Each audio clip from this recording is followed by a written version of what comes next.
Sempat bersih tegang, akhirnya Ketua IPW bongkar dua anggota DPR yang beri pembelaan ke Ferdy Sambo.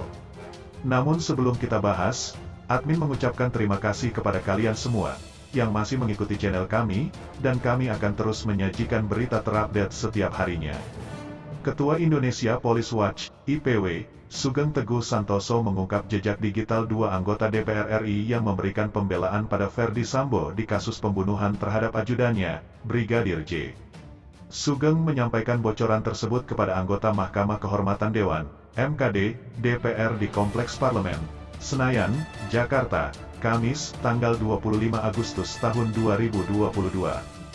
Sugeng mengatakan, ada dua anggota DPR RI yang sempat membela Ferdy Sambo. Dia berasumsi demikian karena kedua anggota DPR itu sempat menghubunginya lewat pesan WhatsApp, WA, dan telepon seluler. Sugeng mengatakan anggota DPR tersebut menghubunginya pada tanggal 12 Juli tahun 2022 atau di awal-awal munculnya informasi tewasnya Brigadir J di rumah Irjen Ferdy Sambo. Pada tanggal 12 Juli malam, ada dua anggota Dewan. Pertama mengirim WA, kata Sugeng. Kabar tewasnya Brigadir J di rumah dinas Ferdy Sambo pertama mencuat pada Senin, tanggal 11 Juli tahun 2022, atau 3 hari setelah kematian sang ajudan. Di tengah rapat dengan Majelis Kehormatan Dewan, MKD, Ketua IPW Sugeng Teguh Santoso mendadak meminta rapat dilaksanakan dengan tertutup. Saat awal kasus ini mencuat, polisi menyebut Brigadir J tewas karena adu tembak dengan Baradae.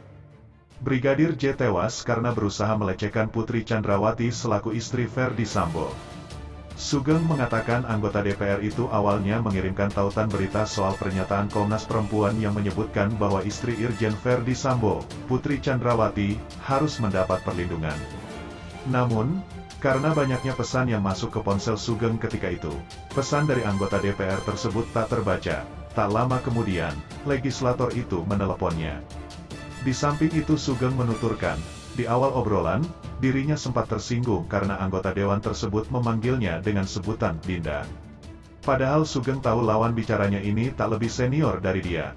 Tanpa menyebutkan nama, Sugeng mengungkap bahwa wakil rakyat tersebut pernah menjadi pengurus suatu organisasi hak asasi manusia, HAM, ketika dirinya sudah menjadi wakil ketua organisasi itu di tingkat nasional.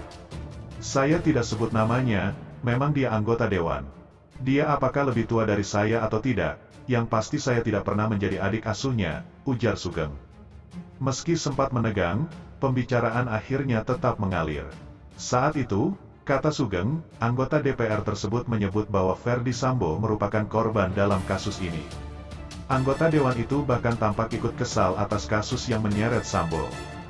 Jadi dia bilang FS itu korban, FS ini dizalimi, harga dirinya diinjak-injak dan dia sangat menyesal mengapa bukan dia yang menembak, Brigadir J, ungkap Sugeng.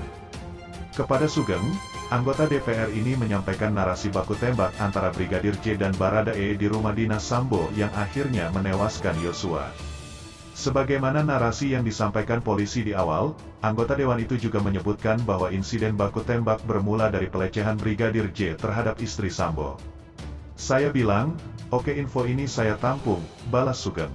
Sugeng juga mengungkap ada anggota DPR lain yang menghubunginya lewat telepon untuk membahas kematian Brigadir J.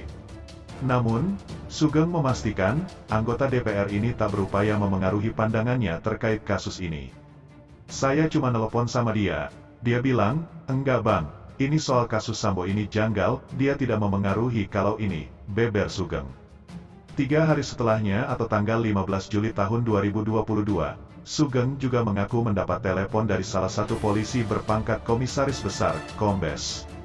Perwira menengah yang bertugas di Badan Intelijen dan Keamanan, Baintelkam, Mabes Polri itu disebut Sugeng menyampaikan narasi kematian Brigadir J sama dengan pengakuan Sambo di awal. Sama ceritanya, persis sama anggota DPR yang pertama, pelecehan, korban, dia marah, FS, Ferdy Sambo, tidak ada di lokasi, sedang PCR, ujar Sugeng. Mungkin itu saja yang dapat kami sampaikan, jika ada salah kata mohon dimaafkan, karena kesalahan datang dari saya pribadi, yang tak luput dari yang namanya salah dan dosa.